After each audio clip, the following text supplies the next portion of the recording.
Hello बच्चों, कैसे हैं आप सब। बच्चों, ऑनलाइन स्टडीज़ के आज इस क्रम में हम लोग आज एक नया टॉपिक सीख रहे हैं जिसकी चर्चा आप 11th क्लास में भी कर चुके हैं। तो यानी 11th क्लास में हम इस टॉपिक पे बात कर चुके हैं। ये टॉपिक है पृथ्वी का ऊष्मा बजट। जो 11th के बच्चे हमारे साथ जुड़े हुए हैं उनके लिए तो है ही एक उनके किताब में इस बार टॉपिक है ये अपने वायुमंडल के अंदर का जो भाग है उसमें है। साथ ही ये टॉपिक प्रतियोगी परीक्षाओं की दृष्टि से भी इम्पोर्टेंट है और 12वीं क्लास के लिए भी एक इम्पॉर्टेंट टॉपिक है। तो बच्चों, पृथ्वी का ऊष्मा बजट हम स्टडी करेंगे। जिस तरह से एक आम बजट होता है, अगर हम आय और व्यय की बजट की बात करें, यानी हमारे आय के बजट की बात करें, हमारे घर में जो हम बजट बनाते हैं या देश का जो बजट बनता है, उसमें क्या होता है, आर्थिक बजट के अंदर आय और व्यय का लेखा जोखा होता है जिसे हम बजट कहते हैं। अगर हम पृथ्वी की ऊष्मा बजट की बात करें तो पृथ्वी का जो ऊष्मा बजट होता है उसमें ऊष्मा का बजट बनाया जाता है। यानी पृथ्वी जितनी ऊष्मा सूरज से प्राप्त करती है और कितनी ऊष्मा को वापस लौटाती है, इनका आय और व्यय का, ऊष्मा की आय और व्यय का जो लेखा जोखा है, जो संतुलन है, वह ऊष्मा का बजट कहलाता है। तो सीखते हैं, समझते हैं हम लोग इसको। पृथ्वी का ऊष्मा बजट। बच्चों, आप सभी जानते हैं वायुमंडल में सूर्य ही एकमात्र प्रकाश का और ऊर्जा का स्रोत है। तो सूरज ही हमारा स्रोत है। मान लीजिए, इसे हम समझने के लिए हम मान लेते हैं कि 100 इकाइयाँ ऊष्मा धरातल को सूरज से प्राप्त होती है। तो फिर हम किस प्रकार से वो डिस्ट्रीब्यूट होती है और कैसे पृथ्वी उसको वापस लौटाती है। तो सूरज मान लीजिए 100 इकाइयाँ हैं, तो 100 में से 100 इकाइयाँ जो हैं वो लघु तरंगों के रूप में पृथ्वी तक आती हैं, तो विकिरित होती हैं सूरज से, लघु तरंगों के रूप में विकिरित होती हैं। तो ये तरंगे सूरज से पृथ्वी तक पहुंचने के लिए, ये जो तरंगे हैं वायुमंडल से होकर गुजरती हैं। तो सूरज से जैसे ये वायुमंडल से टकराती हैं तो 35 तरंगे सीधी 35 तरंगे जो हैं 100 में से 35 तरंगे सीधे वापस से पुनरावर्तित अंतरिक्ष में परावर्तित हो जाती है। ये 35 तरंगे कौन सी हैं? इन 35 तरंगों में से 6% वायुमंडल द्वारा प्रकीर्णन हो जाता है, मतलब वायुमंडल उनको प्रकीर्णन कर देता है।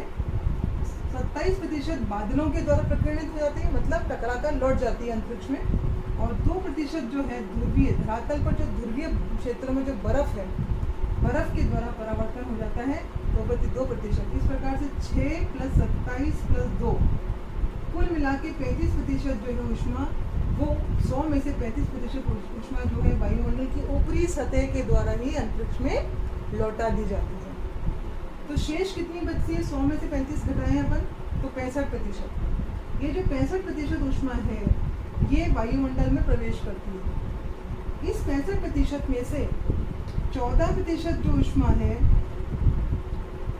वह वायुमंडल की जलवाष्प, बादल, धूल के कण और स्थायी गैसें उनके द्वारा अवशोषित कर ली जाती है। 65 में से 14% जो है भाग जो है ऊष्मा का, वो इन सबके वायुमंडल में जलवाष्प, बादल, धूल कण और गैसों के द्वारा अवशोषित कर लिया जाता है।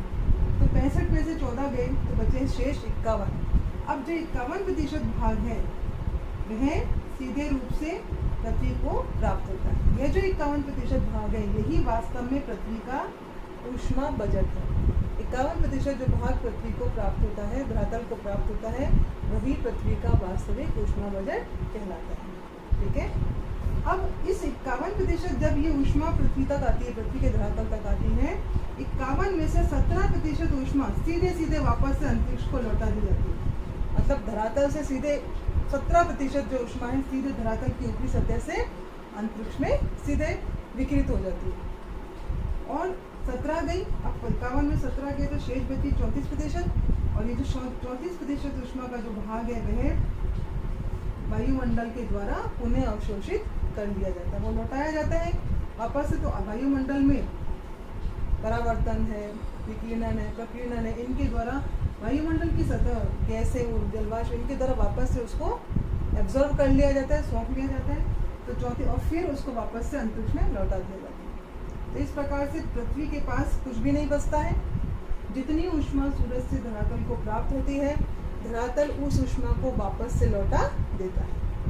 अगर यह ऊष्मा की मात्रा 51 से थोड़ी कम अगर विकृत होती है तो इसका मतलब क्या हुआ कि पृथ्वी पर तापमान की बढ़ोतरी होगी, तापमान अधिक होंगे, और यदि कम ऊर्जा निकलती है, लौटाई जाती है धरातल के द्वारा, तो यानी कि वहाँ पर ऊष्मा की मात्रा ज़्यादा है, और अगर ज़्यादा निकलती है तो वहाँ यानी कि पृथ्वी पर शीतल की स्थिति हो जाएगी, शीतलन हो जाएगा। तो जो पृथ्वी के धरातल पर तापमान बहुत अधिक भी नहीं हो और बहुत कम भी नहीं हो, इसके लिए ये जो ऊष्मा का बजट का संतुलन है वह बहुत अधिक आवश्यक होता है। बच्चों, एक और समझने की बात है कि सूरज के द्वारा जो किरणें प्राप्त होती हैं वे होती हैं लघु तरंगे, लघु विकिरण तरंगे कहलाती हैं, और धरातल जिन तरंगों को लौटाता है वे दीर्घ तरंगे कहलाती हैं। ये इम्पोर्टेंट क्वेश्चन है कि धरातल जिन तरंगों को लौटाता है वे दीर्घ तरंगे कहलाती हैं, और सूर्य जिन तरंगों को भेजता है पृथ्वी पर वे लघु तरंगे विकिरण कहलाती हैं। ठीक है। और एक इम्पॉर्टेंट चीज ये है इसमें कि सूरज जो है वो इस सुबह से लेकर, सुबह जब सूर्य की किरणें निकलती हैं तब से लेकर के शाम 4 बजे तक धरातल जो होता है वो पूर्ण रूप से ऊष्मा की प्राप्ति करता है। ठीक है।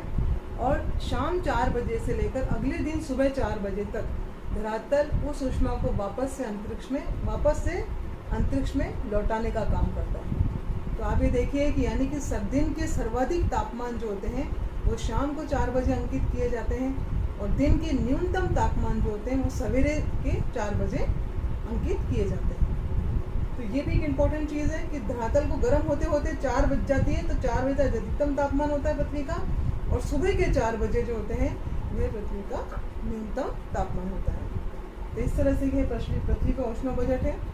उम्मीद करती हूँ कि आपको अच्छे से समझ में आ गया होगा। अगर फिर भी आपको कोई डाउट है तो आप मुझे मेरे इस चैनल पर क्वेश्चन मुझसे पूछ सकते हैं और अपने डाउट क्लियर कर सकते हैं। इस प्रकार से ये आपने ऊष्मा बजट समझ लिया है। तो हमने अपने नेक्स्ट वीडियो में फिर से मिलेंगे। तब तक के लिए थैंक यू, बाय बाय।